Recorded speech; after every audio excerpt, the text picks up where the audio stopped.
L, consent agenda items, most of which are being gaming site authorization and our bills, and to schedule a public hearing for July 6th. It has been distributed and they are on the website. Make a motion to approve. Thank you, Commissioner Simmons. Commissioner Simmons moves to accept the building or the consent agenda as presented. Is there a second, please?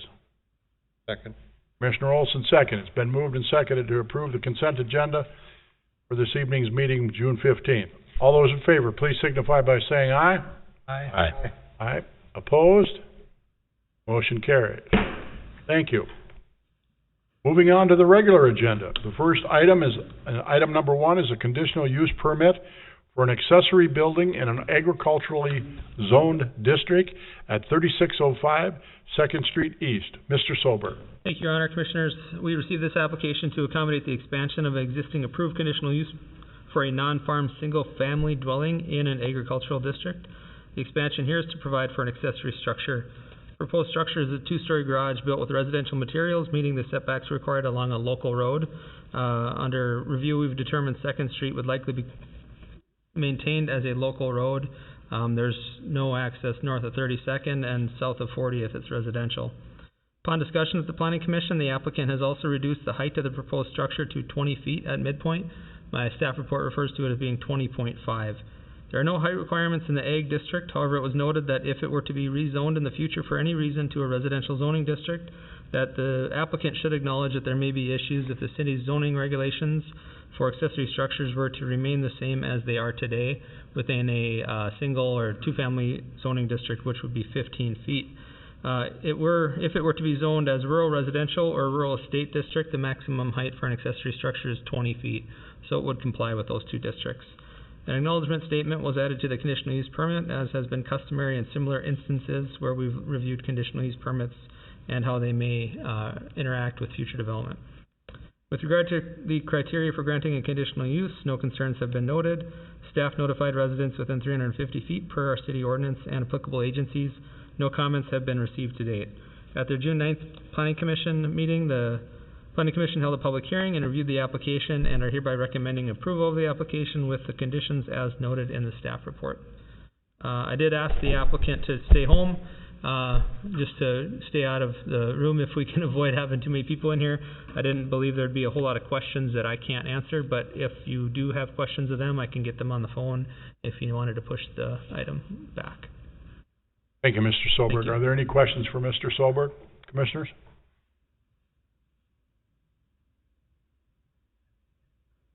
Seeing none? Move to approve. Commissioner Olsen moves to approve the item 1 on their regular agenda. Is there a second? I'll second with the to include the 9 items, conditional use items. Thank you, Commissioner Simmons. Been moved and seconded to approve the conditional use permit for accessory building in an agriculturally zoned district at 3605 2nd Street East with the provisions provided by Planning and Zoning. Is there any further discussion? Hearing none, all those in favor, please signify by saying aye. Aye. Aye. Opposed? Motion carries. My apologies to everyone in the room. I should have asked this question at the beginning of the meeting. If anyone is uncomfortable with the seating arrangements or wearing a mask, the city has masks in the hallway, and you're welcome to one. So if anybody is uncomfortable, I know that we've got a lot of staff here, and we've been following protocols for weeks, but we do have some guests this evening. So if anybody's uncomfortable, the city will provide a mask for you. Thank you. Item number 2 is the final review of the capital improvement plans that are known as the CIP. Mr. Scott. Well, good evening, Commissioners. And it is certainly great to be back in live form. But bear with me a second here. I need to figure out how I can connect my Surface. Might have to ask James. Come on up. Doesn't work.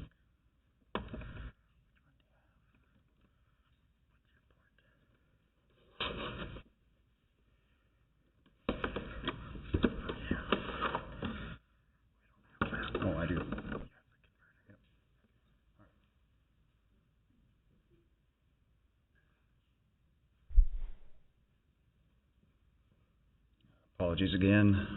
1 second.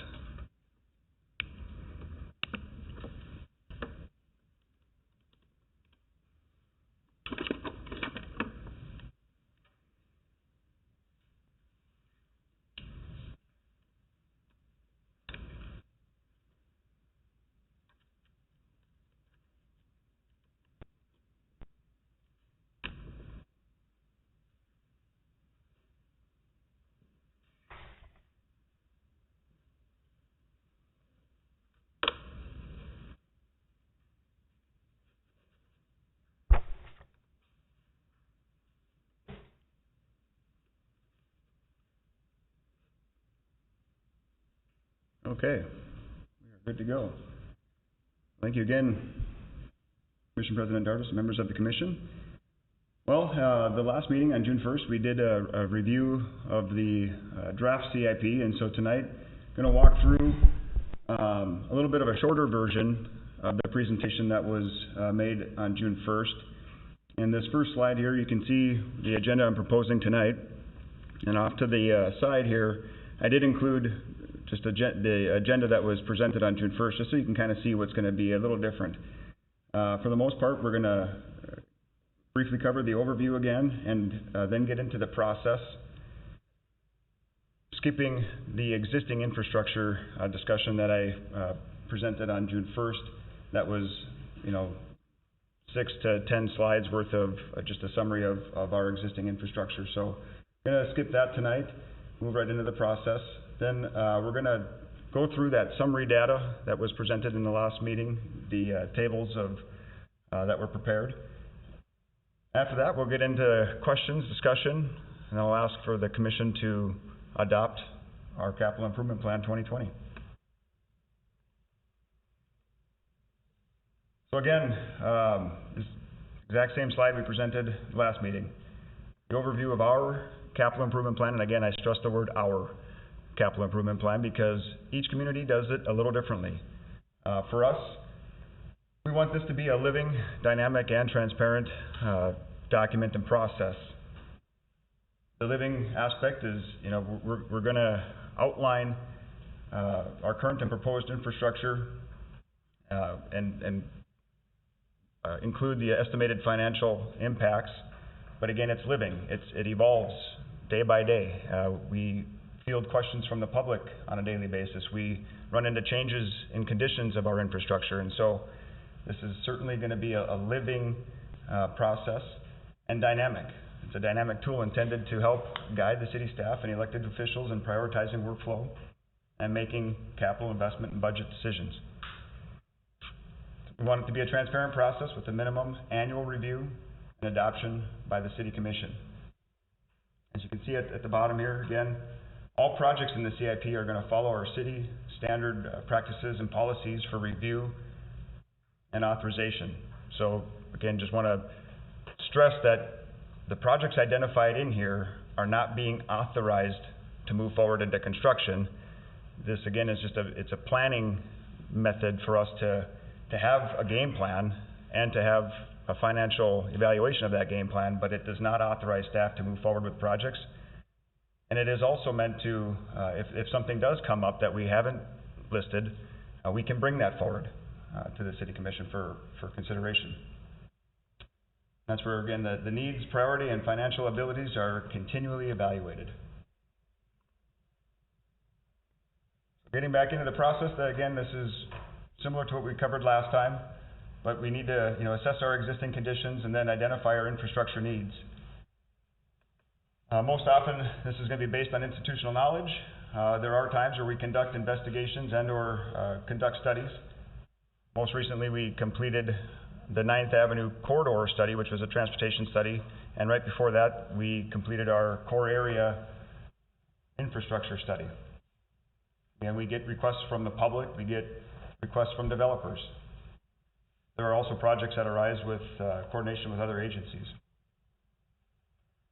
This slide is it's a recap of the Core Area Improvement Master Plan, that the Core Area Study, commonly referred to, and this was a very intensive process, nearly 2 years worth of collecting information, evaluating the condition of the infrastructure in this region, And then the outcome really was a list of projects over the next 10 years that were prioritized and identified for us to integrate into our overall CIP.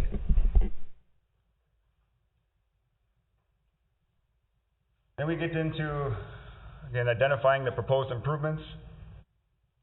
We start with a very high-level scope. We assign a schedule and a priority, provide a real high-level estimated cost. Again, when we conduct very thorough and in-depth studies, that helps us narrow down options and have a better handle on what those costs are going to be for that improvement. Most often, we don't get into that level of effort with projects. We are taking more of a high-level approach and are using our judgment on things like what the scope and costs are going to be. Staff review these projects, and then we take those to the City Commission for review. At the bottom here, it's a quote from Jim Larson during one of our meetings. You know, we really want to focus on the needs in the projects and then move to his world of the financing and the budget. Again, it's just a mindset of what do we really need, and then we come back and make sure that we have the financing available. That's what brings us here then, identifying what funding sources are available. You know, we have our capital sales tax, we have our utility revenues, we have outside funding sources, whether it be local, state, or federal grants. We have special assessments. We have general and or other types of bonding that we can issue, and then there's other city funds such as economic development, TIF, so on and so forth. Kind of rounding out the process, you know, we do at that, once we have a list, we are continually analyzing the budget, running the financial numbers to make sure that the expenses that we are proposing are covered within the revenue sources and funding options that we have available to us. Then we get into the staff and commissioner review and have that dialogue back and forth, get input. And then finally, we, as we are doing tonight, going to adopt this capital improvement plan. Again, I just wanted to note that all projects in the CIP are going to follow the city standards and practices and policies for review and authorization, and that the needs, priority, and financial abilities are continually evaluated. Yes. Is that more clear? Thank you for telling me. Okay, moving into the summary data. Again, these are the same tables and charts that were provided on June 1st. And it's just the yellow region here, focusing on 2020 to 2024, the 5-year plan, if you will. You can see this is breaking it out by the priority levels that we've established. We have in progress projects, we have a priority A, B, and C. And this table here is just summarizing what our total project costs that we are anticipating for each of these years. Now, we already know that in 2020, there's going to be a significant volume of this work that's not going to move forward. But again, from a planning aspect, we haven't shifted that yet. It's still there. But the reality is we're getting late into the year, and of course with the COVID and the spring melt and some other things that have transpired this year, we know that we're probably not going to move forward with all these projects. The table summarizing the project costs by the infrastructure type. We have general roads, and when I say general and roads, it's anything outside of our streets, so facilities, if we need to put up a new public works building, landscaping type project, anything that is not directly a water, sewer, or a storm main, it's going to get categorized into the roads and general category. As you can see, it's our general and roads category that is the bulk of the work we are proposing. Here's a summary of the funding breakdown. This was put together by Jim, and it's just, again, demonstrating the revenue sources that we have available. fund these projects. So I wanted to go through that relatively quick. At this point, open it up for questions, discussions, and then ultimately, again, what we're asking for the Commission to consider tonight is to just adopt this Capital Improvement Plan 2020, which again, really you're adopting, more or less the strategies, the process, and the guidelines that are used in terms of the financial backing of the CIP.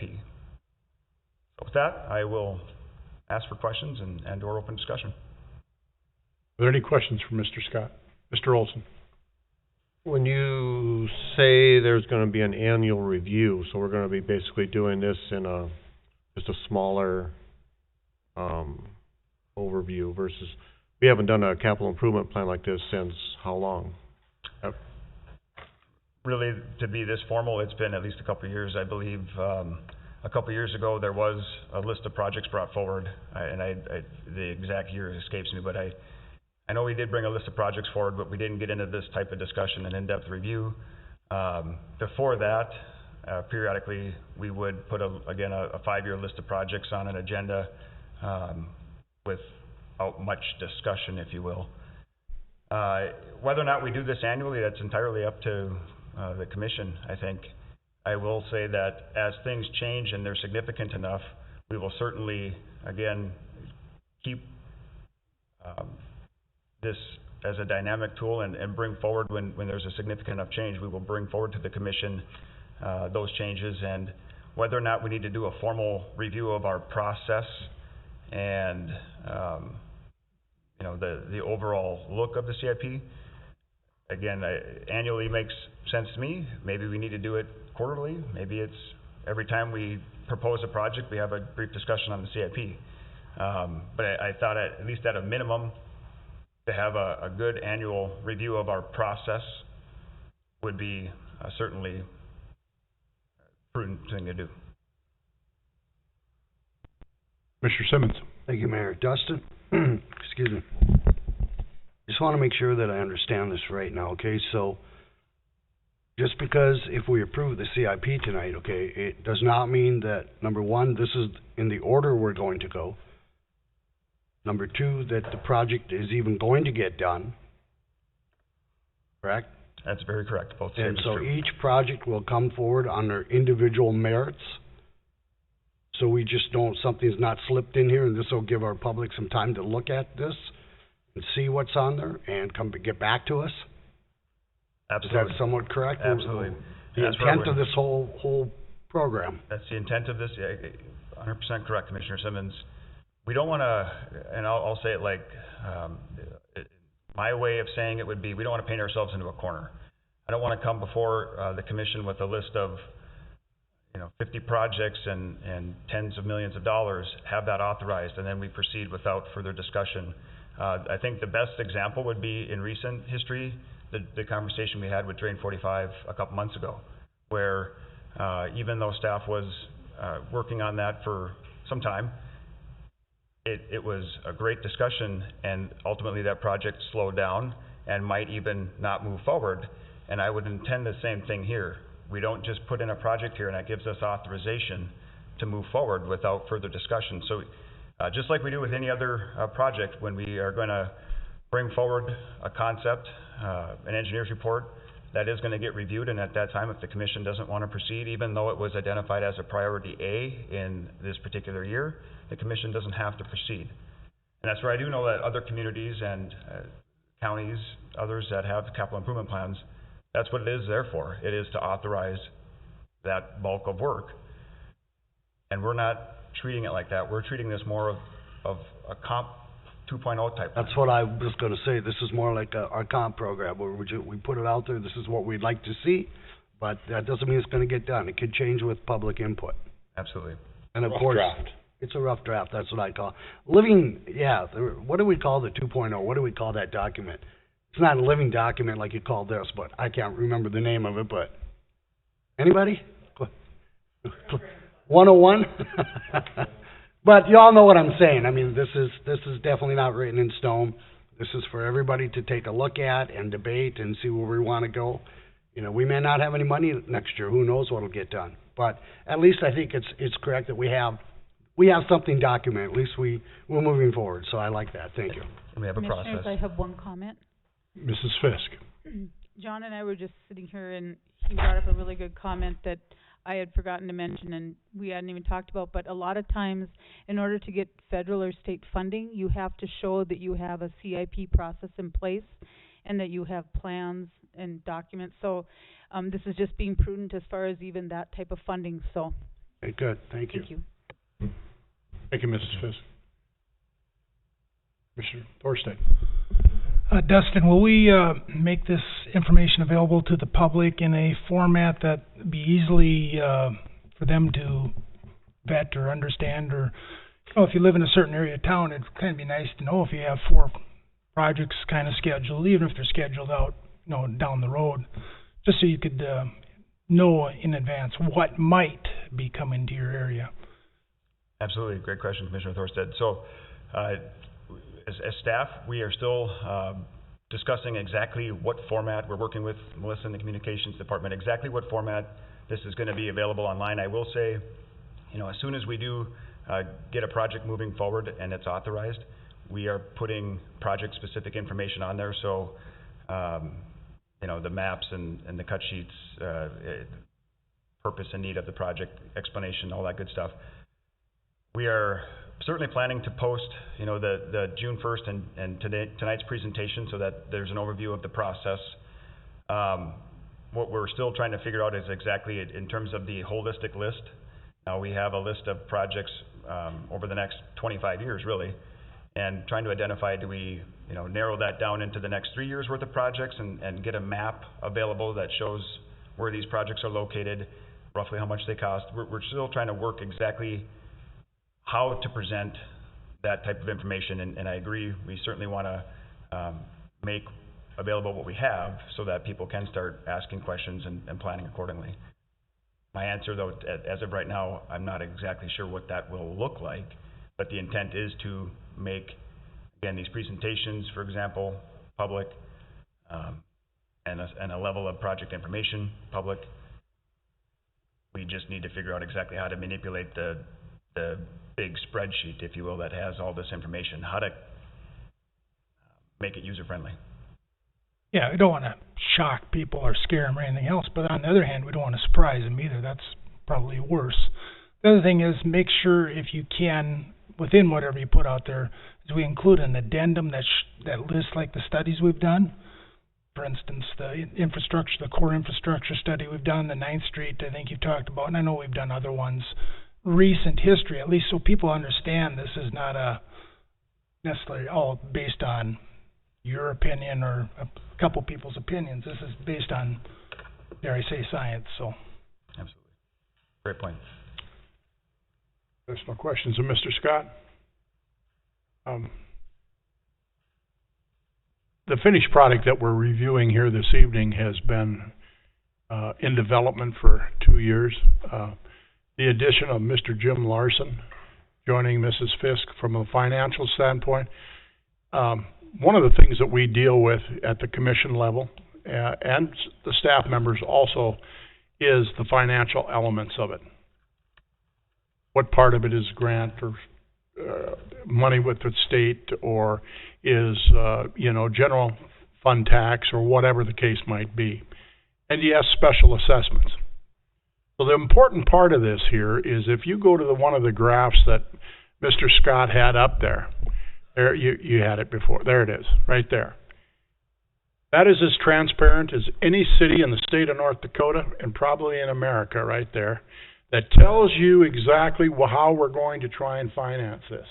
And I salute Matt Anvik, Mr. Anvik, Public Works, Mr. Scott, I'm sure probably Mr. Solberg, obviously Mrs. Fisk, and Jim Larson, any of our department heads that were involved in this and to develop this. This is unprecedented, as to try to have the transparency, open and review to the public as to how we're going to do this. Not only do we have a 25-year plan or a 5-year plan or a 3-year plan, but we're also, again, thank you to all of the department head staffs that had input in all of this, and I'm sure that it could go from, Nick Lee and assessing all the way down the line as to everybody that's involved. This is a critical thing that the public needs to understand. This type of information is not seen anywhere in our local area for sure. So I salute you for that effort, and I thank you. This was a charge we made of you folks when this commission was seated 2 years ago. Kudos. Nice job. Any additional questions for Mr. Scott? Commissioner Olsen. Just to make sure, not to pile on, but to add on to your statement there, these are still preliminary numbers. Yes, sir.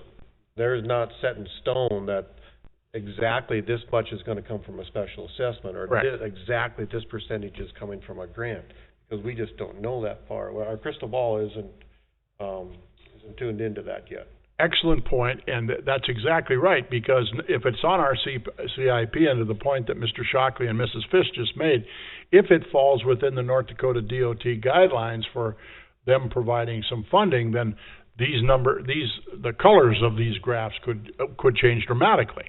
But the point is that we're trying to be as transparent to the public at the unveiling of this to understand where we're at.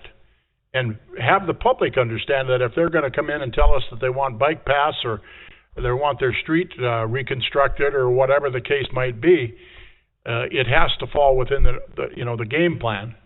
And as this is a living document, they'll be received here at City Commission, and we can certainly discuss that.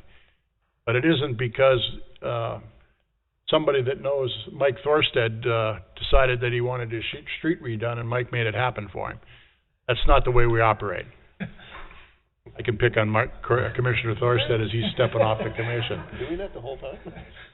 So, again, any questions for Mr. Scott with regard to the CIP as in his presentation this evening?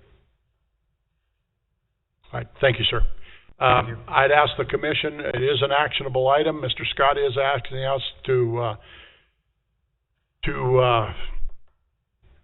review it and to give him some direction. So a motion is in order. Make a motion to approve the capital improvement plan for 2020. Thank you, Commissioner Simmons. Is there a second, please? Second. Commissioner Jurdevig seconds. It's been moved and seconded to approve the final draft of the capital improvement plan as presented this evening. Is there any further discussion?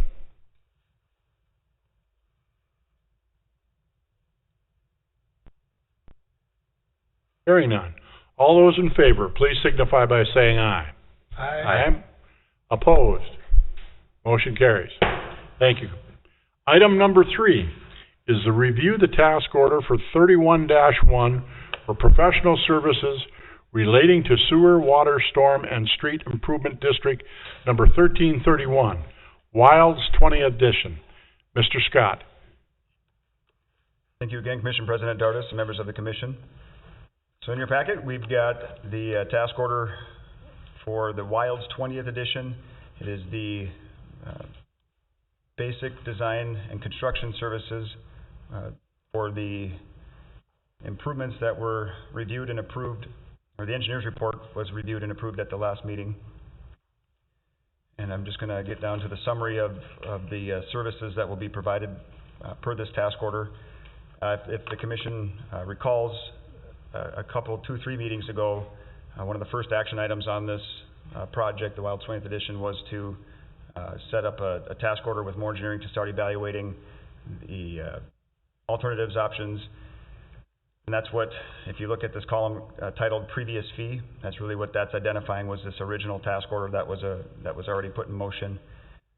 So now the increased fee is underneath the additional services that'll be provided. When I say additional services, that is not including the basic design and construction service. These are the other services outside of those. That's what this column is identifying, what has now changed, if you will. So along with the design and construction portion of this, there's an additional $14,000 of additional services. And then, of course, as we have been doing since we've executed the master service agreement in 2018. Our design and construction fees with projects are set at 11%. And so this table here is just showing that based on the estimated value of the final construction contract of $4 million, 11% of that being $440,000. So that combined with the additional $14,000 of those additional services, we're at a total task order amount of $454,500. Again, this is subject to the final construction dollars based on our MSA. So if we get a really competitive, wonderful bid and the project is done for $3 million, more engineering gets $330,000, again 11%. So this is just, again, based on that estimated construction amount of $4 million. With that, I will open up for questions. All right. Again, we're on item number 3, is to review the task order for 31-1 for professional services relating to sewer, water, storm, and street improvement district 1331, which is in the Wilde's 20th edition. Questions for Mr. Scott, Commissioners?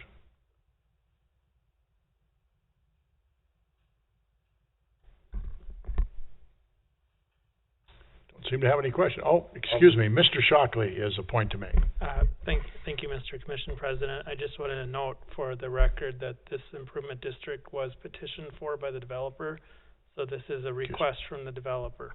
Thank you, Mr. Shockley. I neglected to, I probably should have said that myself. So this again is a request from the developer. I'll make the motion to approve the task order. Thank you, Commissioner Olsen. Is there a second? Second. Been moved and seconded to approve the task order for 31-1 for professional services relating to sewer, water, storm, and street improvements in District 1331 in the Wilde's 20th edition. Is there any further discussion?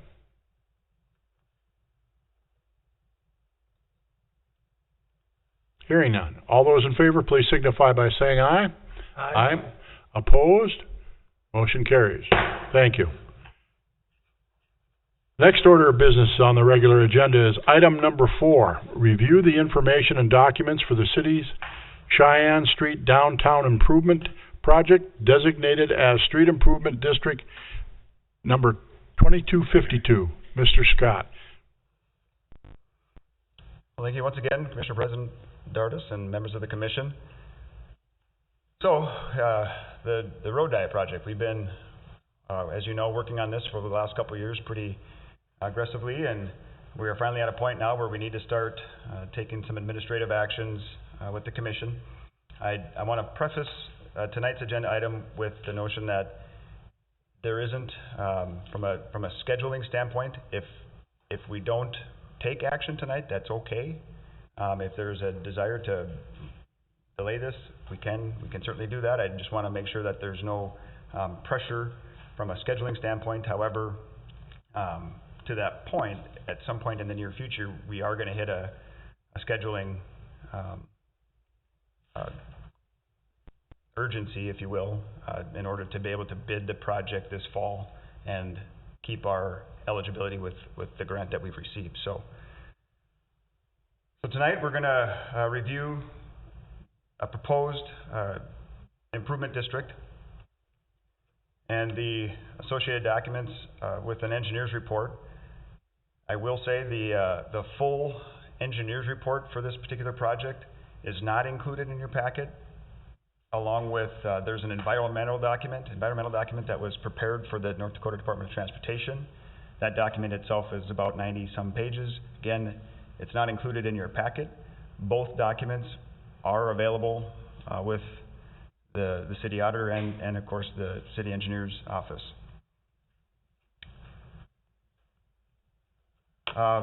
Also want to point out, as far as additional information here before I get into the meat of the discussion, Melissa has done a great job in preparing a lot of information that is available on our website, not only relating to the road diet specifically, but also including information regarding the last few years of redevelopment activity. So certainly encourage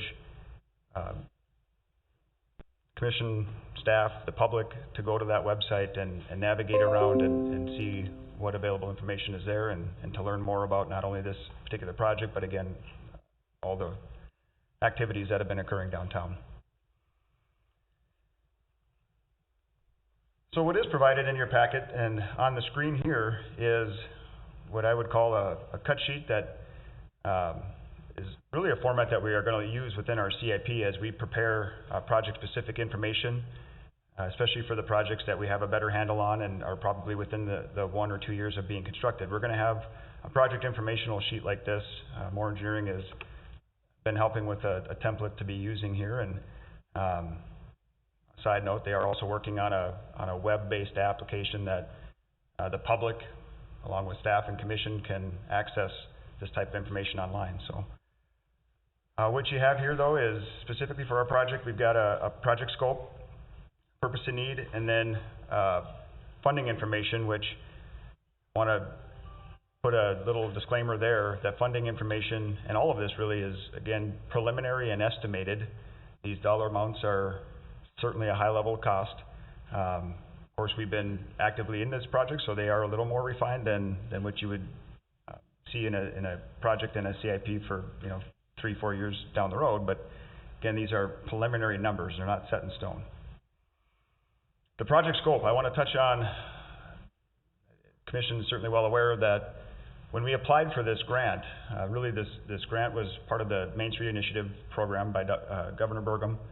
And when we applied for this grant, we did so in a relatively quick manner where we were excited that a new program was available. We threw together an application, and our intent at that time was more or less surface improvement of Cheyenne Street to accommodate some of the similar activities that have transpired with the redevelopment.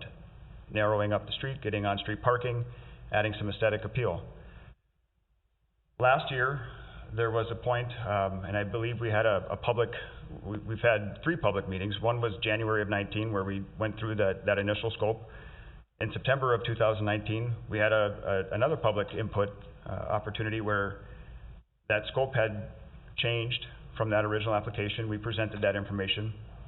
A copy of that presentation, again, is on the city's website. But the project had certainly changed from the proposed $3.5 million and almost doubled in cost by last year. And then it's changed again here now over the last 6 or so months, 6 to 10 months, where as the core area study that I mentioned during our CIP discussion, as that study was producing results, it became apparent that we had concerns with asbestos water main pipe that runs the entire length of this corridor, as well as deficient stormwater mains, and a couple other infrastructure needs that really prompted the need to delay the project, not move forward with a construction in 2020, but let's delay, step back, and reconsider what the project scope and needs are. And we have now determined that this is really going to be a full reconstruction project. In the original concepts, we were proposing to save most of the concrete out here, really just do some edge work, peel off 10 or so feet on each side and narrow up the road, and again do some landscaping features. But based on what we've learned through additional studies, the core area, and some additional conversations with Public Works, have decided to now move this into a full reconstruction, as we don't want to spend the $3-4 million on the surface improvements and leave things like asbestos pipe in the ground and deficient storm drains and so on and so forth. So where we're at today is a full reconstruction from Main Avenue down to just past 6th Avenue. And that is really what's going to generate some of the discussion now on the funding. Could you clarify something for me, Mr. Scott? Yes, sir. You said from Main Avenue to to 6th Avenue, or just about 7th? Or is it to all the way to the 7th intersection? Oh, good question. Thank you, Commissioner President Dardis. I will zoom in on this map here. It extends just beyond 6th Avenue, doesn't quite get to 7th Avenue. Thank you. I'm aware of that. I wanted the public to understand absolutely. that. Thank you. So the final piece of this project cut sheet is, again, estimated and preliminary funding information that you see here in this table, where we've identified and estimated a rough total project cost of $6.7 million, and that does include things, it includes everything, land acquisition, administrative engineering fees, so on and so forth, as well as the construction. And in breaking that out, as you can see here, we have our federal grant, the $2,377,000. That comes off of that $6.7 million, and now we're left with a local share of $4.3, which at this point, largely just based on some initial and again preliminary funding analysis. You see a breakdown of sales tax, $1.4 million, special assessments, $1.8 million, then a water revenue and sewer bond. It says sewer bond, but that's really more of our sewer utility fund. Splitting up our local share within those funding mechanisms. The sales tax, this is, believe me, all of this financial discussion is more of Tina and Jim's world, but the sales tax, and correct me if I'm wrong, Tina, is really a combination of our capital improvement sales tax and economic development sales tax. We really haven't gone into a lot of analysis on exactly how we're going to put this together, and ultimately that's what the City Commission is here to review and ultimately decide on at a future date. What we're doing today and tonight is to, again, review the creation of an improvement district and then review the engineer's report. And so we're not setting in stone exactly how the local share is going to get split up and financed. Just want to make that clear. But it's as transparent as we can be to the public at this point in time. With what we and know. I think that's a positive thing. Obviously, since today's agenda went out last Thursday, I've been contacted by 4 individuals that live in this neighborhood with some insight and input and suggestions and concerns. So, President Sorry. Dardis? please, Mrs. Fisk. I don't know if you really want this additional clarification, but the combination that we will bring forward and request when the time comes as far as usage of sales tax, if you remember initially when we got the grant and we didn't know that we had this asbestos pipe that needed to be replaced underneath, the promise to the public was you won't have to pay a special assessment, so we were going to use economic development sales tax to pick up the balance of what the grant fund did not cost.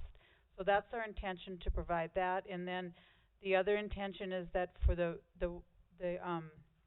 other portion of the project that's coming in, we plan on using different funding mechanisms like a water bond or sewer bond that will be paid for through rates, and then special assessments that are partially funded by capital improvement sales, or the street portions and other portions partially paid by capital improvement sales tax, and a balance special assessed. So we're going to do a combination that will be approved by all of you that is balancing all those factors together for the public. Thank you, Mrs. Fisk. Commissioner Simmons, do you have something? Thank you, Mayor. Yeah, Dustin, go back to that one chart. I'm curious to know, the original proposal, just so I know, was $3.5 million, right? The exact number there escapes me. Close. Okay, so, and then all of a sudden what happens, we came along later and decided, we better do water and sewer. That's the bottom line. What is the cost for the water and sewer? How much more did that add to that project? Absolutely. Okay, I'm going to scroll down to a couple slides, Commissioner Simmons, that will help me explain that particular answer, and I'm going to skip over now some of the information here, as you'll see.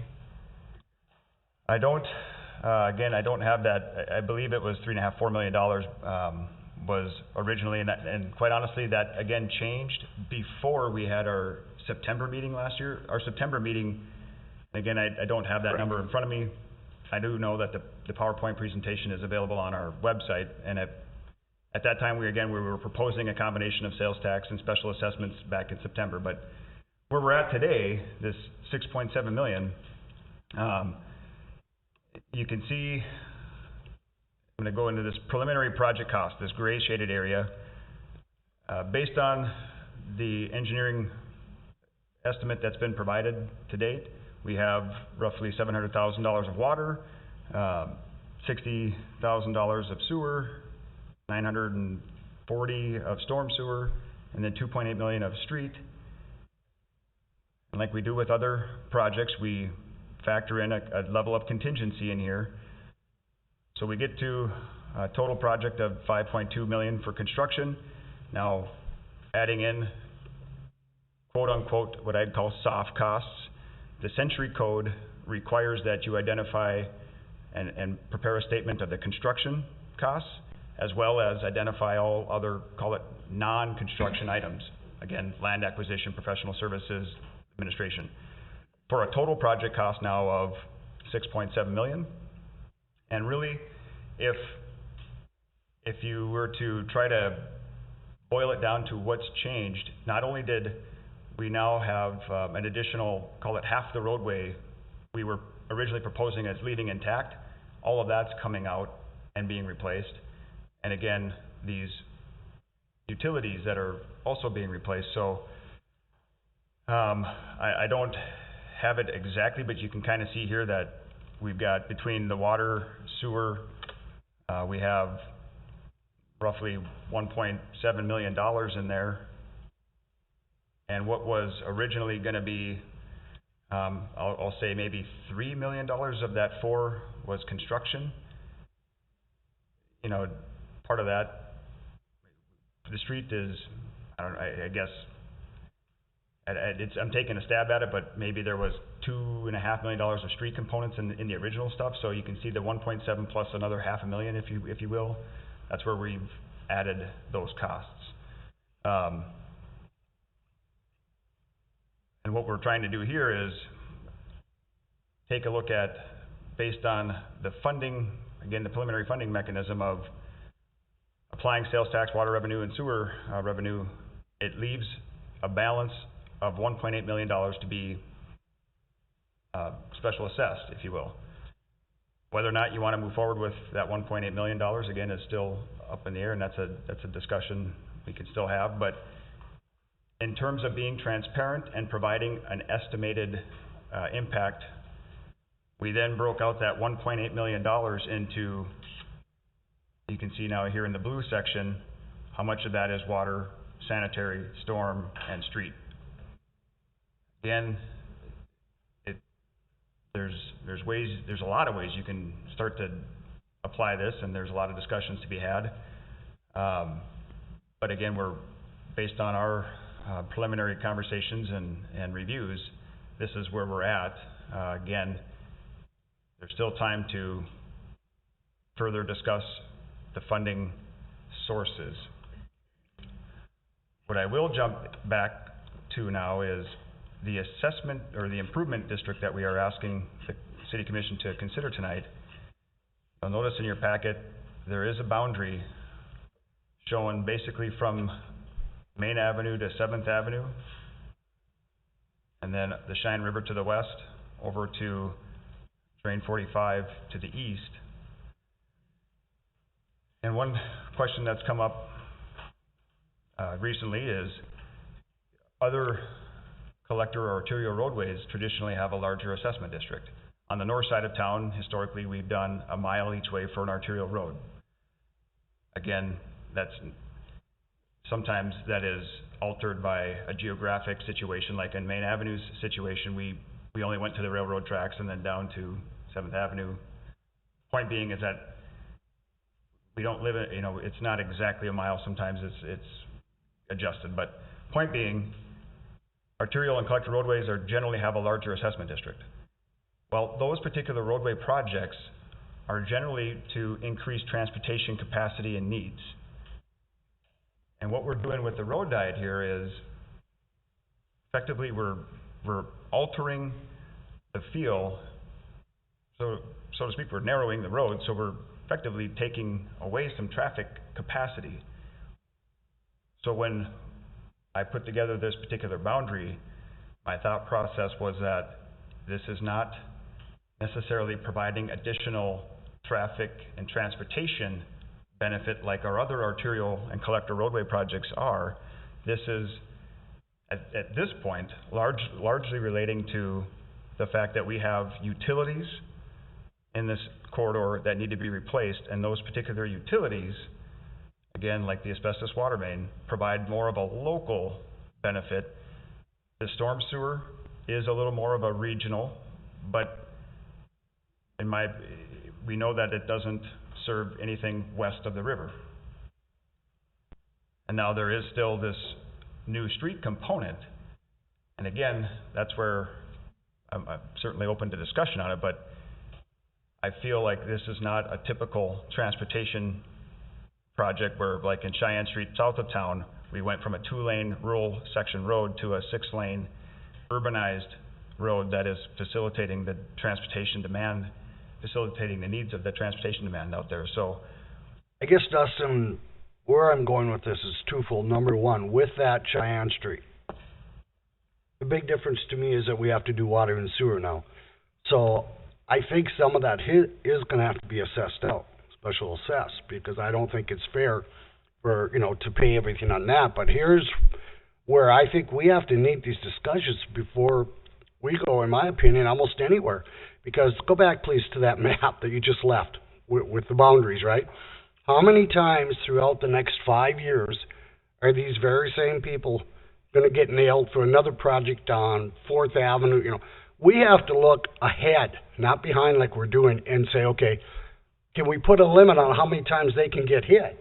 Because this area east here, 4th Avenue East, those people could get hit 4 or 5 times from the east coming to the west again, and those homes just can't afford it. We have to figure, and before we start, I think, building these roads even, we need to come up with a plan of how we're going to pay for them. And as far as I'm concerned, I don't think we have one right now.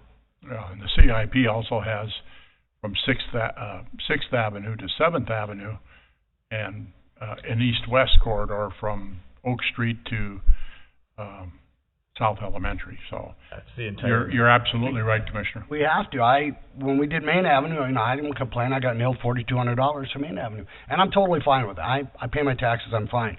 But there are people that can't afford it.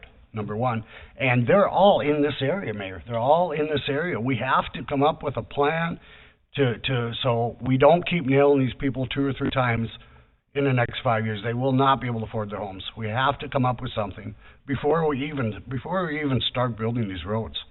We have to sit down and come up with a plan. Thank you, Commissioner. First, I'm glad you clarified you pay your taxes. Yes, thank you. Commissioner Jurgen. I'm going to look specifically at the street line item in the special assessment, the $323,000. To the point you just made, Dustin. Usually, when we redo some of these main collector roads, it's to add capacity.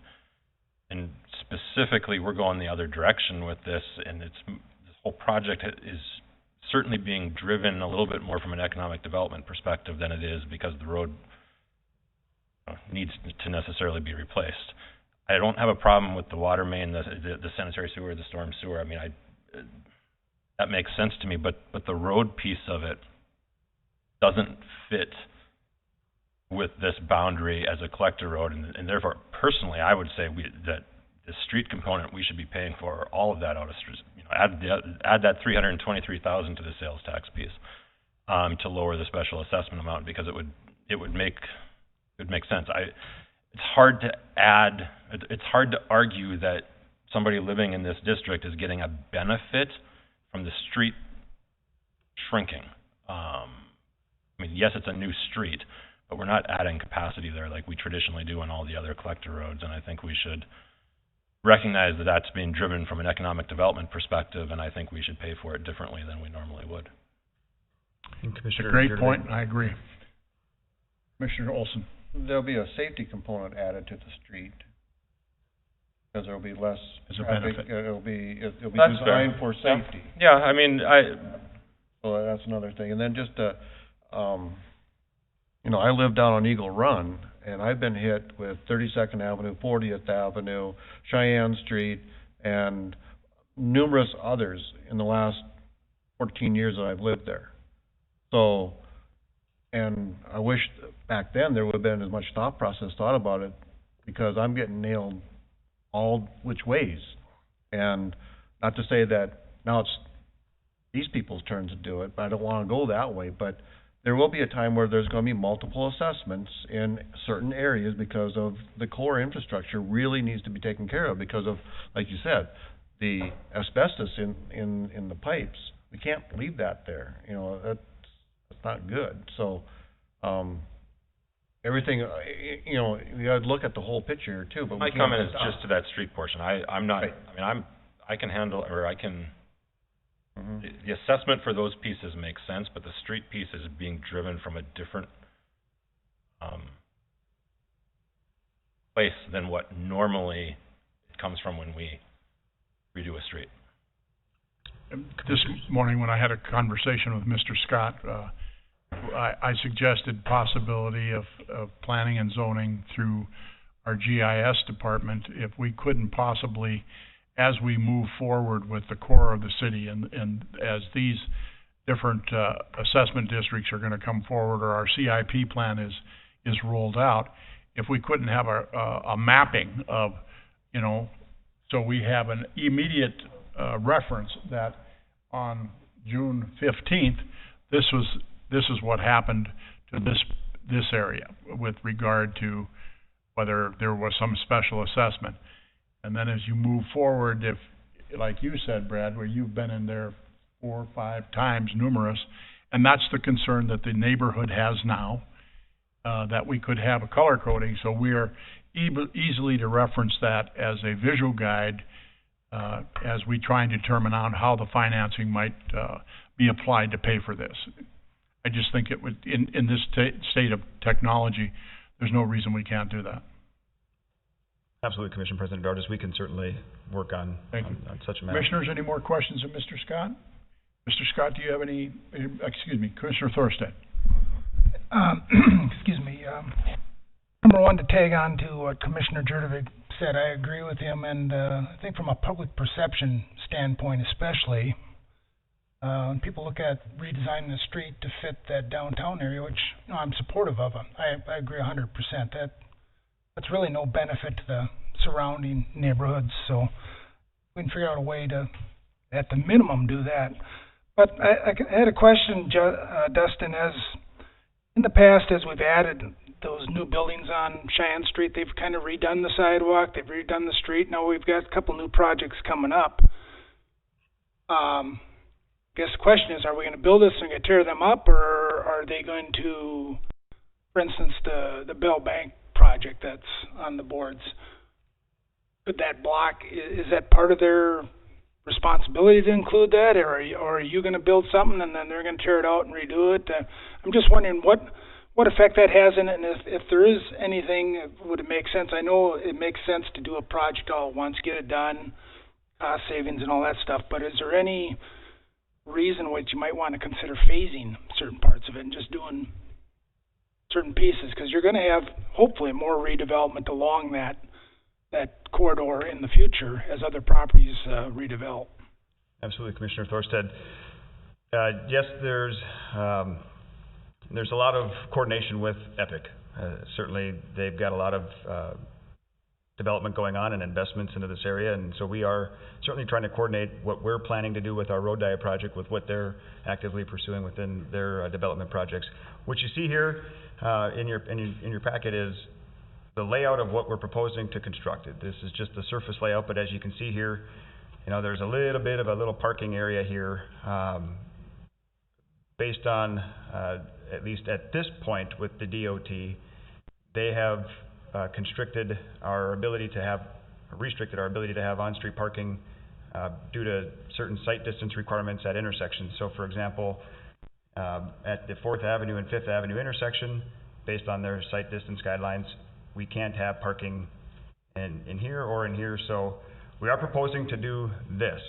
Now, as Epic comes forward and redevelops this, and with any other area, at some point in the future outside of the DOT project, they may want to modify this, and they can certainly apply through the city to add more parking in here. But because we are tied to the federal grant, at this point the DOT has restricted how much we can do within our project. Now, will they tear everything up? No, their activity is going to be limited onto their site or within their site, but it's not to say that, you know, again, as they progress and we further develop our plans, there's always room for accommodating changes and trying to be as efficient as we can, so that we're not building something with not only federal dollars but our city dollars, and it's being tore up shortly thereafter. So at this point, we are proposing to make improvements out in front of the Bell Bank site as an example. Their project, when it comes forward, might propose to do something a little bit different, but at this point, from what at least from what I know, they're going to work within the confines of their site and not necessarily disturb our project. We have talked in terms of construction phasing, trying to coordinate and work around some of the other activities that will be taking place. But in terms of phasing out the entire project, we're again back and we're bound to the requirements of the federal grant. We have a certain time frame to do this project. And for example, we have to, if we want to keep the grant, and again, whether or not, if the city decided not to keep the grant, it's not an engineering discussion, but we have to bid the project this fall and start construction next year. And we can't necessarily chop this up into 3 different projects and say build, you know, phase 1 this next year and then bid out another project the following year. At least not if we want to do so with the grant. We certainly could look at some phase in here where we utilize the grant and phase out something else later, but at this point we feel that this is probably the most efficient way to proceed. So just for clarity on that grant, is that 100% or is there a cost local share, or it can be used for street, sewer, water? I mean, could we spend $2.37 million and they pay 100% of it and we don't do the whole project? Just for clarity as to how that grant works. Yeah, that gets to be a little bit of a tricky question. It's not, at least as far as I know, like other DOT grants, it's not an opportunity where they just cut us a $2.3 million check and we go spend it within this area on what we want.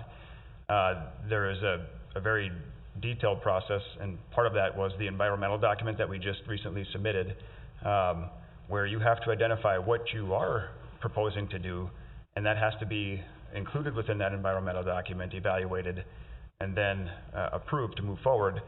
When we did apply for the grant, we did identify things like water, sewer, streets, landscaping, and streetscaping, some of those features.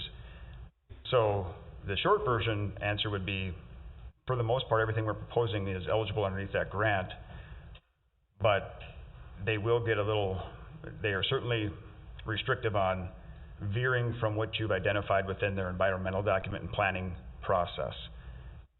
And that process has now concluded. So it would be relatively difficult to chop it up at this point. Mrs. Fisk. So, Commissioners, thank you, Commission President Dardis.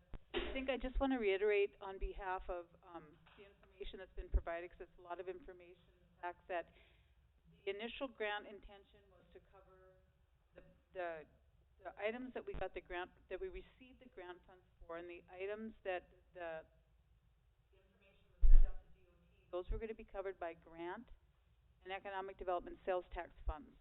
No cost to the citizens. The additional projects are out there and will be funded a combination of water revenues, sewer revenues, and capital improvement sales tax, along with a portion of special assessments. We can't do a project and have 0 special assessments, but we can do it in a way that helps resolve it. And with some of the changes we've made in how we have our rate structures and things like that, we can do a lot more with keeping special assessment costs down, which is what we're working on. And those things would all come before you as we move forward, because you would have to approve the use of funds. Thank you, Mrs. Fisk. Any additional questions for Mr. Scott? Anything else you want to share with us, Mr. Scott, on this? Well, I would like to point out that in comparing to other projects in the past, I would say that in terms of how much city dollars are being applied here, it's the most that I've been involved with from a a contribution standpoint, other arterial roads we've done in the last 4 or 5 years, we've applied basically this $1 million per mile. And in this particular case here, we have less than a half a mile, and we've applied over $2 million. So I'd say there's been a significant effort to keep the assessments low, but the Commission's points on what future projects are coming and how that impact are certainly well received and well understood. So I guess moving the item forward, what I am asking tonight is to establish this improvement district boundary, as well as approve the engineer's report and authorize the resolution of necessity. This being a street, since there is a street component with this project, the Century Code requires us to go through a resolution of necessity process. John can further explain that if you have more questions, but it's a point now where we will open this up to a protest, if you will, a 30-day protest period where we can receive and take under consideration written protests. I will say that the Century Code dictates that there needs to be, or if there is at least 50%, and John, correct me if I'm wrong, if there's 50% of filed written protests, that would, I guess, again, I'm going to probably butcher this, but it'll be a ban against proceeding with that assessment portion of the project. So again, just a summary: improvement district, engineer's report, authorization of resolution of necessity. Mr. Shockley, would you like to add any clarification to that? Sure, I'll clarify the process. Thank you, Mr. Commission President. The process, if you move forward with a resolution of necessity, is as follows. The Commission would approve a resolution of necessity that gets published in the newspaper. I believe we have a practice now where we'll be putting it on the city's website also. Anybody within the improvement district can file a written protest 30 days after publication, so that starts the clock. It's not tonight's meeting, it's when it actually goes in the newspaper. It is based upon area, not upon owner, so larger properties, even though they might have one house on or vacant, it's based upon area. If 50.01 of the area protest, it's a bar against proceeding. We would schedule the hearing for, I believe it's the August meeting, so you can't have the hearing until after the 30 days have expired.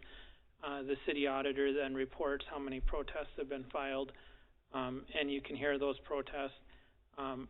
Even if you got less than the 50%, say you had 30%, you still don't have to go forward with it as a commission. That's always your option to say we don't want to go forward. But it's 50% of the improvement district as a whole, based on the volume of the property owned by the people. Yeah, it's based upon area, correct. Yeah. Okay, Commissioner Simmons. Thank you, John. Let's clarify a little more, though, because when we're talking about the different components in here, talking about the street component of it, water and sewer cannot be protested out, correct? Correct. So then how would we move forward with that? My understanding is that the water and sewer are going to be paid for with the water and sewer rates. You're not specially assessing that. So, Well, no, that's where we just determined differently here tonight, I think. that's where if you, back to this particular table, Yeah. Then we'd want to do two separate improvement districts, one for the water and sewer and one for the street then. Yeah. You run into these problems with the street projects because you can protest out the street project, but you can't protest out the water and sewer. Well, that doesn't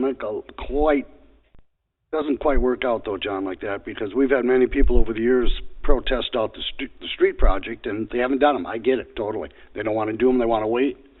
But then when we go in and do the water and sewer in that area, it all gets done. So how do you do two different ones? Well, I don't know if we've had any situations in which people have protested out when it's a reconstruct like this. I'd have to go back and look, but in recent memory, I don't recall somebody protesting out a reconstruct that included water and sewer underneath the street. The North Dakota Century Code regards sanitary and water and sanitary, or sewer and water as public safety issues. That's the difference between them. Correct. Well, I'll just go back to what I had mentioned earlier. If we remove the street component of this from the special assessment discussion, which is the additional 300 and some thousand, then the assessment district that is being created would only be for water and sewer. Okay.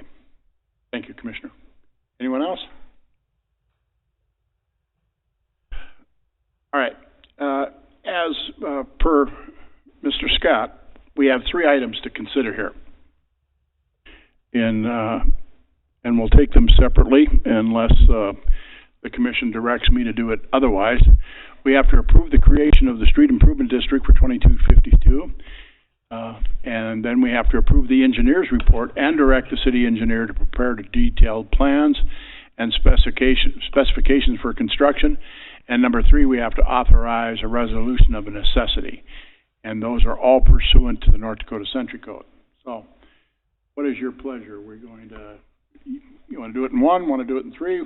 Well, Mayor. Commissioner Simmons. Thank you. If I might first, I'd like to ask the question Commissioner Jurgovic just said, and I think Commissioner Thorstad agreed, and I most certainly do, that we should make sure prior to even doing that, that that $300,000 will be paid for.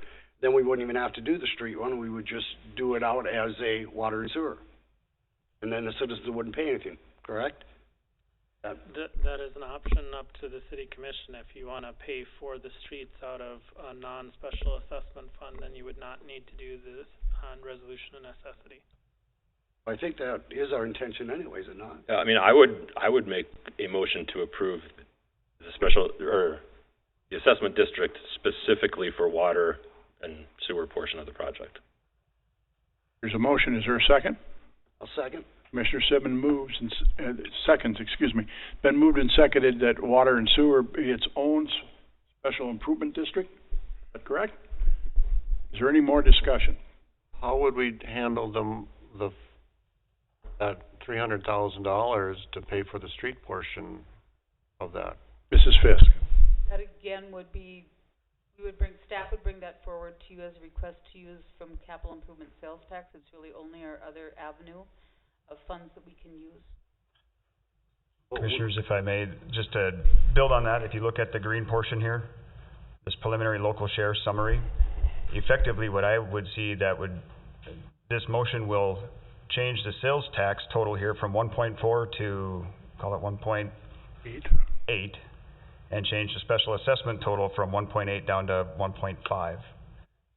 Just in rough math, we're basically saying take $323,000 out of the special assessments area, move it to a city revenue source, whether it's sales tax or, and that's what Mrs. Fisk alluded to there. So, Commissioner Simmons. Thank you, Mayor. Ms. Fisk, and this can be determined later, obviously, doesn't need to be determined now, but we could also use, I believe, economic development money funds for that too, because in essence, that's what this project is. Correct. It could be a combination, like I had talked about before. Originally, we were going to pay for part of the street work through economic development sales tax to fill in the gap that the grant didn't cover.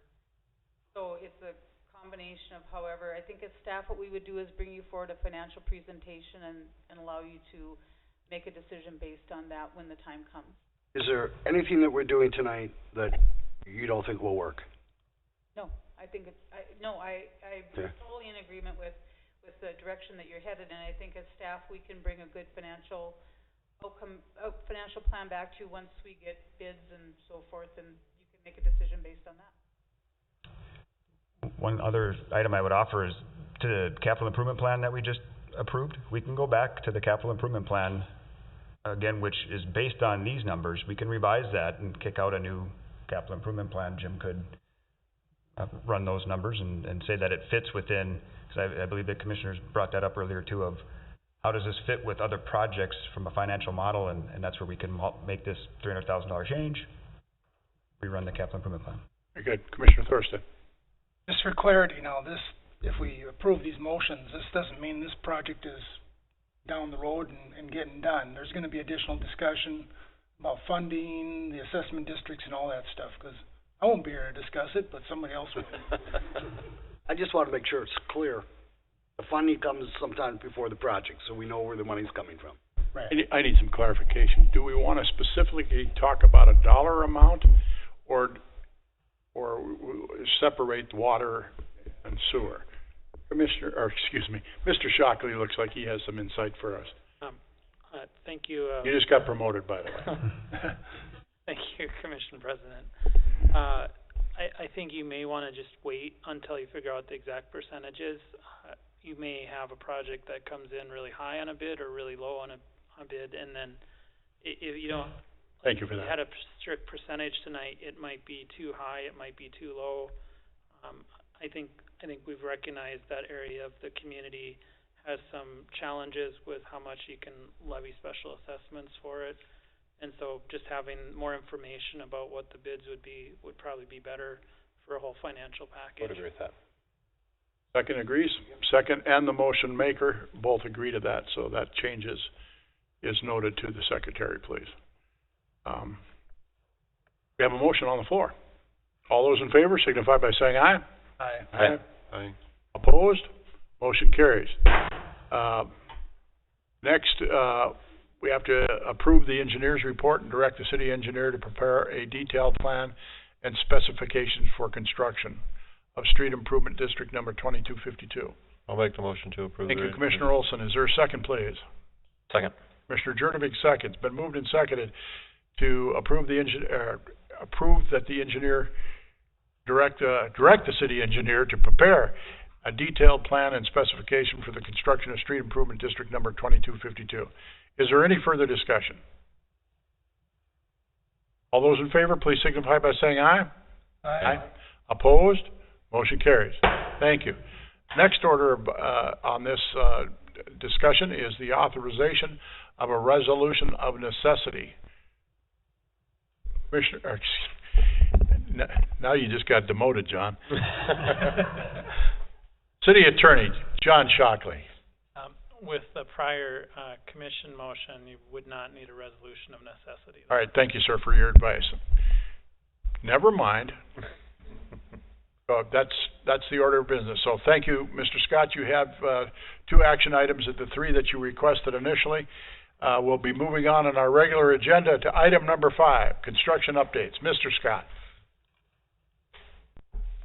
Thank you again, Commissioner President Dardis, members of the Commission, and I will be very brief on tonight's discussion of construction. We don't have a lot of, again, big ticket items to report similar to the other meetings. I do want to point out some recent dealings on Cheyenne Street, specifically with the DOT and the 32nd Avenue intersection.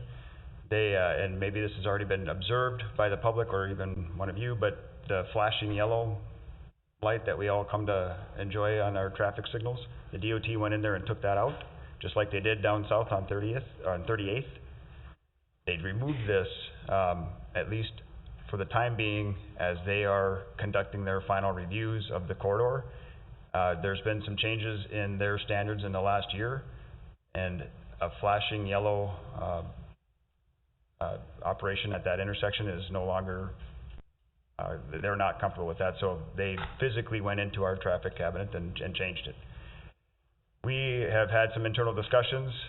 We will revert that back as soon as we can. Again, trying not to jeopardize any funding that has come with this project, but it might be a period of 2 weeks or so where it will operate without that flashing yellow.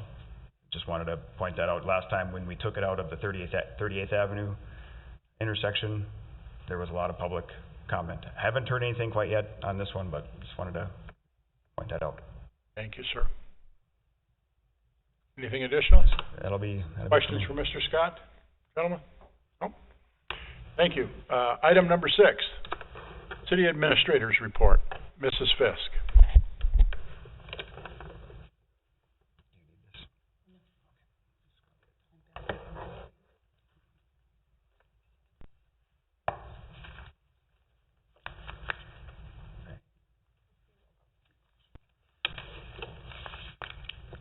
Good evening, Commission President and Commissioners. I have a number of items, but I will try and go through them at a relative pace. If I talk too fast, because I tend to do that sometimes, slow me down.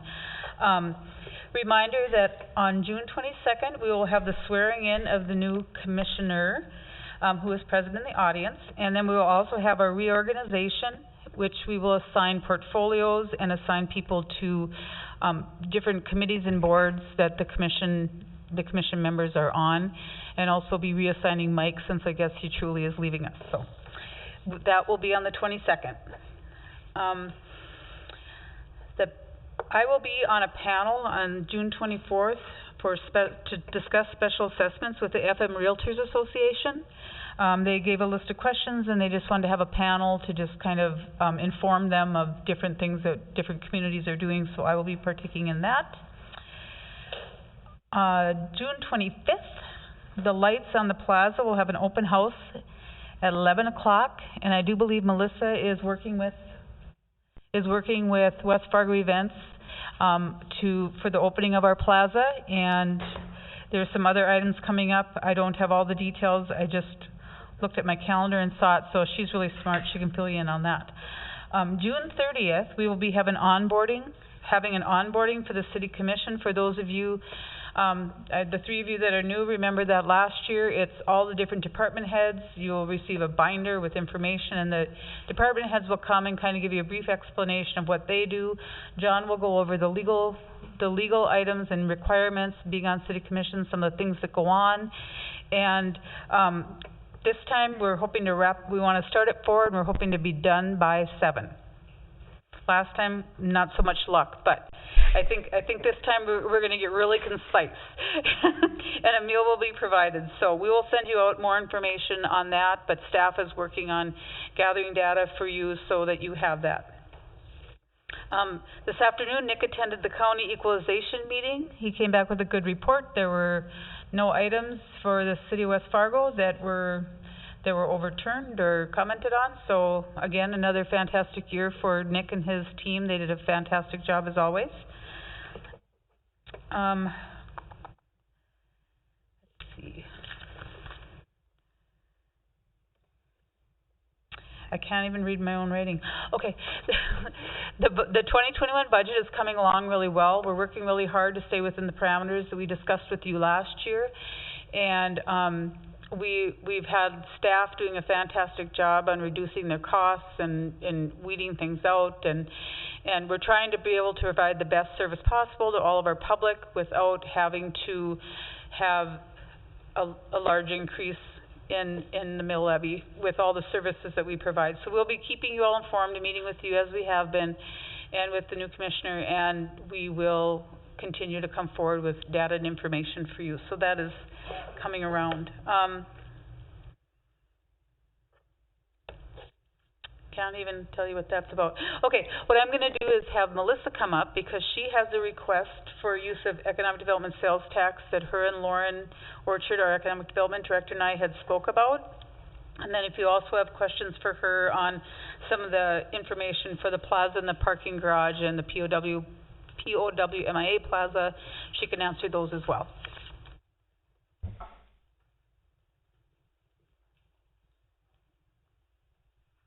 Good evening, Commissioners. Tina promised a lot, so I hope I deliver here. First of all, I would like to say that my staff has been meeting with West Fargo Events more consistently lately and working on getting some branding standards and some event organizations that we can work on together. And so we're excited about that. There is a community open house on June 25th. It's targeted for the neighborhood surrounding the Lights Plaza, so they can get used to the space and get to know it and be familiar and ask questions as they come. We're also planning a ribbon cutting for the plaza and the parking garage for Tuesday, July 14th. That's a date that also happens to have a farmer's market in the plaza, and we think it's a great way to showcase the active space to members of the community, elected officials, community leaders to come in and celebrate what we've done and show off a little bit too, so we're excited about that. I'm here today to submit a request for $4,000 of economic development sales tax for a 4th of July fireworks show.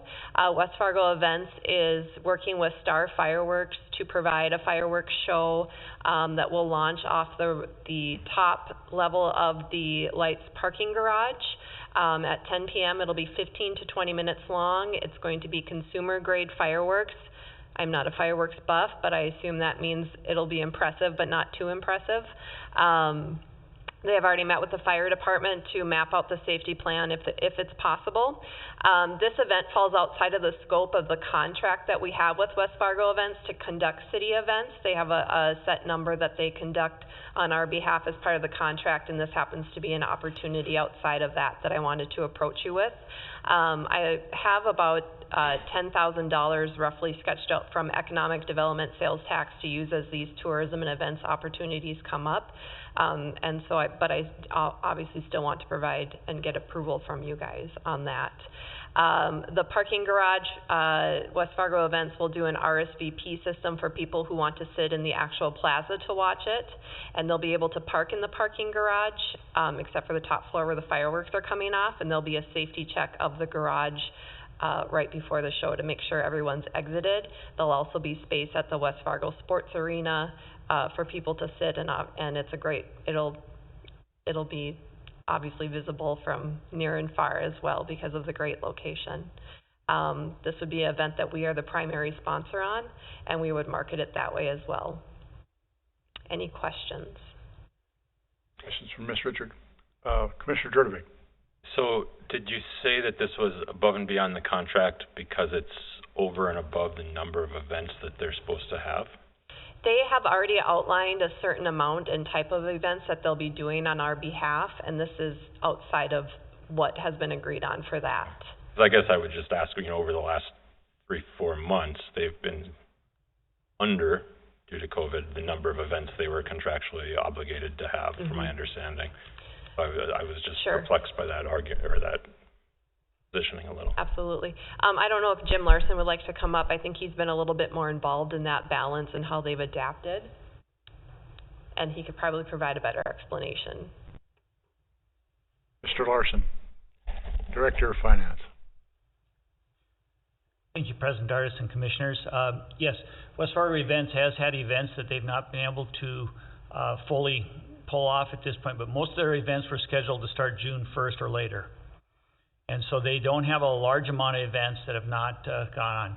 At the POW is where most of the events have not occurred, and those have been limited, the ice skating and some other things. So you're correct, Commissioner Jurdovic, that they have reduced some of those events, but most of those were not a high-cost event either. So the savings there is not significant at this time, but we can always look at options. I'm just surprised that over those months, given that we've paid the full amount every month when events weren't happening of $14,000 or $16,000 per month, that the funds wouldn't be there for $4,000 for a fireworks display. And if needed, we would look through that. The amount is not set based on events.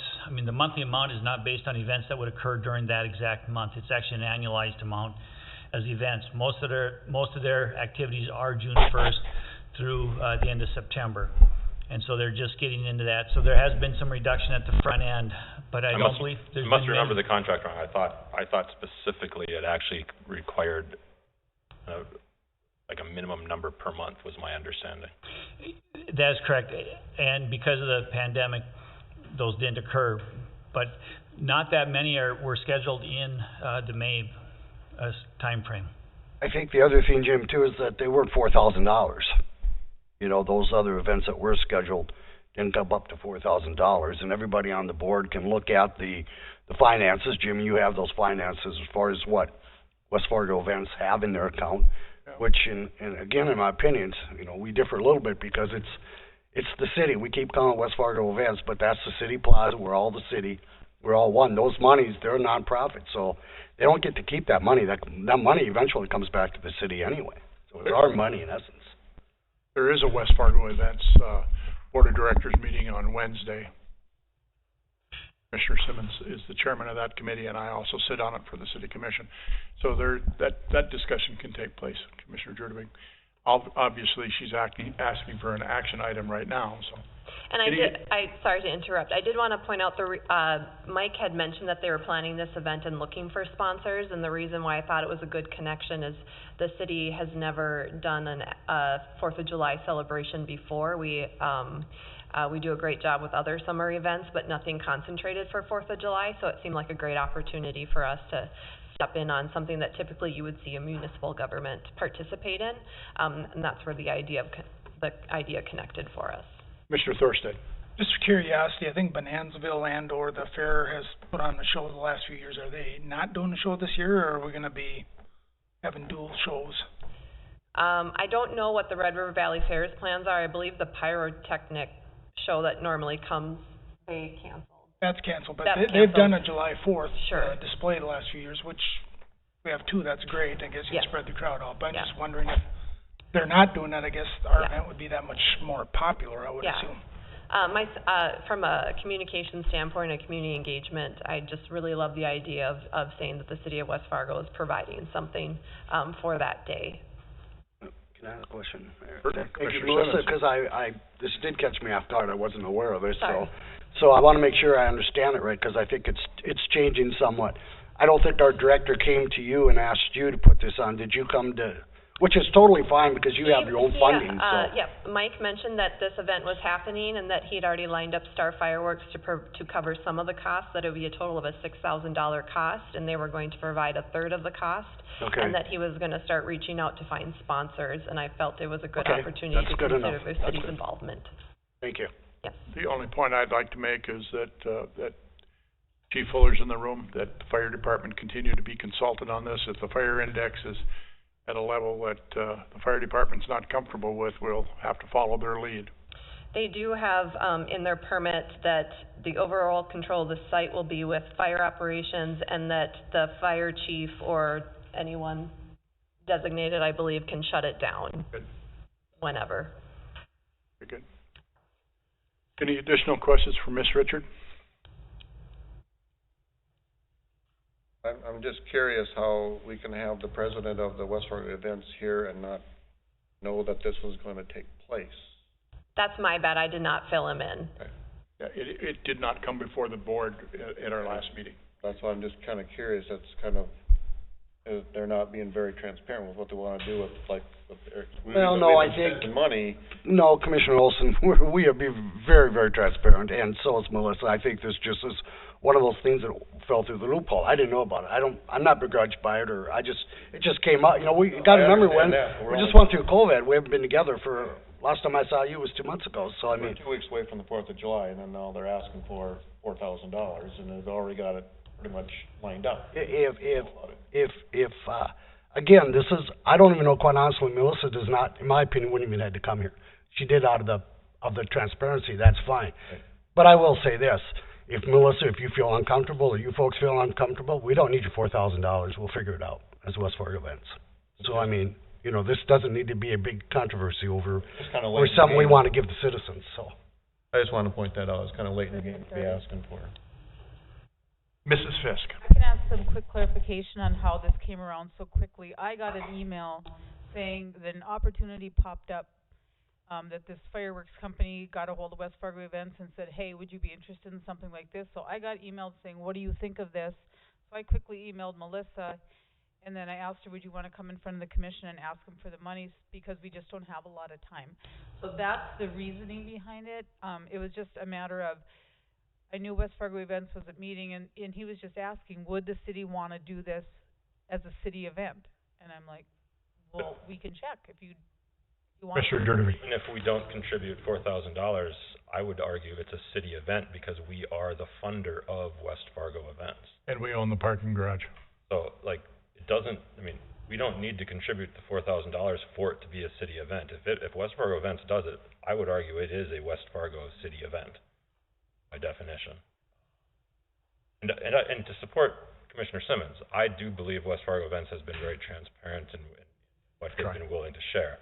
I think we pay a lot of money each month to them, and understandably so, there haven't been events in the last few months, so it's surprising that there isn't some savings there that would have paid for this. And I have expressed that very concern that you brought forward before to the general manager, Mr. Amundsen, and he's totally understanding. I actually had a lunch meeting with him just last week, Tuesday, on that very item. And they've, with regard to this, the notification here, having worked with creative people my whole life, the creative sorts are always trying to come up with new ideas and to enhance the experience. And so I'd not be concerned about the short timeline because that's what creative people do. So the ask is 4,000, right? Yes, sir. Yes. I mean, I don't need to stand at, I think a fireworks display is awesome, so I guess I'll make a motion to approve $4,000. Thank you, Commissioner Jerdevig. The motion is for $4,000. Is there a second, please? Second. Commissioner Thorstead seconds. Been moved and seconded that the City of West Fargo contribute $4,000 for the July 4th celebration at the lights in conjunction with other sponsors. Is there any further discussion? Mayor, only that I'm going to abstain because of this controversy. I'm going to abstain my vote. All right. Thank you, Commissioner Simmons, for your notification. Does the commission feel, as I am a board member also, that you'd like me to refrain? I don't believe there's. One does not have to declare that they are not participating in the vote as long as he asks the rest of the commissioners. So that's at your direction. I don't believe there's a conflict of interest. You're fine. Okay. I will be voting. All those in favor of the motion of the City of West Fargo contributing $4,000 signify by saying aye, please. Aye. Aye. Opposed? Motion carries. Thank you, Melissa. Thank you. Mrs. Fisk, do you have anything additional on correspondence or anything else? I have correspondence that I did not forward to you, so I'll be forwarding it to you after the meeting. I truly apologize. I put it in my folder and blanked on it, so I will get you the correspondence. There were some very nice letters in there. There was a very nice card to Bernie from the, was it 97 point, the radio station? The religious station on 50th, Yep. 2nd Avenue. Yep, just commending him for the work that been doing with everything going on lately. So I will get those out so that you guys can see those as well. Two exceptional pieces of correspondence was by Mayor Brown from Grand Forks, now ex-Mayor Brown. I attended the funeral for Cody along with Acting Chief Boyer and a number of other officers, and I got the nicest letter from Mayor Brown thanking me for being there. Just a really first-class letter. He's become a friend over the years, 2 years that I've been elected. And also we got a nice letter from the mayor of Hillsborough, which was exceptional, and the entire Hillsborough City Commission supporting what we've been dealing with some of the protests and Black Lives Matters and all of that type of thing. But the city of West Fargo has been fully engaged in that discussion and that those undertakings. So two really nice ones. The other one's the Arts Partnership. We did our annual contribution, and everybody that gets a little bit of a grant from them, they got a letter writing machine, and I would guess we've got about 8 of them now, and I share those with Mrs. Fisk. She scans them and sends them to the commissioner. So that's been a lot of correspondence. Any non-agenda items that any of you commissioners have for us this evening? Okay. I don't know if our new economic development director has been in the public eye yet. We have with us Lauren Orchard. That's the lady in the back, young lady in the back. And she's our new economic development director. Comes to us with experience in economic development. I had a meeting with her today, and I am so excited to have to be able to call her the West Fargo Economic Development Director. She's going to be dynamite for our community. So welcome, Lauren. You bet. The next thing is obviously we had an election here recently. Did you know that? I did. Okay. I want to congratulate Commissioner Simmons, what appears to be his re-election. I want to thank Mandy George. She ran for the commission. She was elected, and she'll be joining us here in a couple of weeks, as has been outlined. Robin Anderson is also in the room, who was a candidate and run a great campaign and continues to be actively in a dialogue with all of us on a regular basis because he serves the city of West Fargo on the Special Assessment Committee. And so we're always grateful for your insight and input and your thoughts. So, and of course, the old guy in the end of the aisle here, the old guy, I'm older than he is. Mr. Thorstead has been a commissioner for 12 years, a great 12 years, and so we're going to figure out something but your last meeting, but something about no parade, no confetti, and no cake is the email I think I got. Is that How about right? some fireworks down south? Yeah, okay. Sure. No And the party on confetti, the 4th is for no you. confetti, no cake, no parade, and now he wants fireworks. What the? You're sending mixed messages, Mr. Thorstead. So, again, anything else for a non-agenda item? Anything you'd like to bring forward? I'd have a possible suggestion. Mr. Simmons, being your chairman of the West Fargo Events Committee, could we, now, Mr. Shockley's going to fall away from his table here. I would invite you to attend a West Fargo Events meeting. Now, obviously, there'll be 3 of us. If there's anything in discussion, I can step out of the room because Mr. Simmons is the chairman, and that would keep Mr. Shockley from sending me a nasty email again.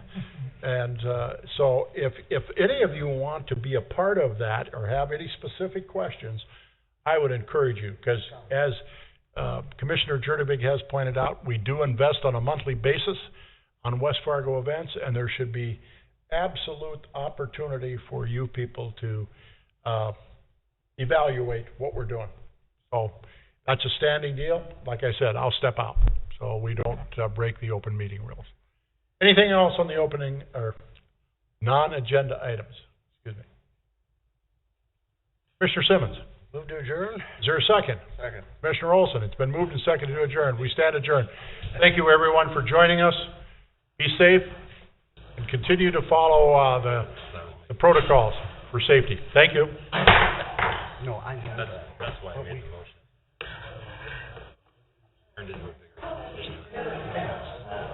I like this one. Have you checked your mailbox? I shouldn't.